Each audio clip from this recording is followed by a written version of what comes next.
আম্মু, আজকে রান্না কিন্তু ভালোই মজা হয়েছে। খাবার তো মজা হবেই।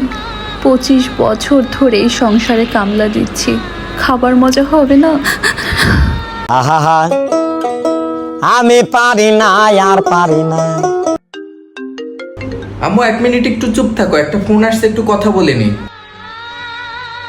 এত বছর ধরে তো চুপ করেই আছি, কখনো কি কিছু বলার সুযোগ হয়েছে? আমি কেন মরি না?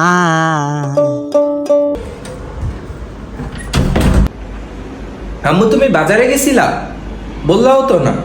মাফ করে দিবেন ছোট সাহেব, বলে যেতে ভুলে গিয়েছিলাম। কিছু দরকার হলে বলেন, আবার গিয়ে এনে দিচ্ছি। আজরাইল কি চিনে না? উফ আম্মু, আজকে খেলতে খেলতে পাটা অনেক ব্যথা হয়ে গেছে।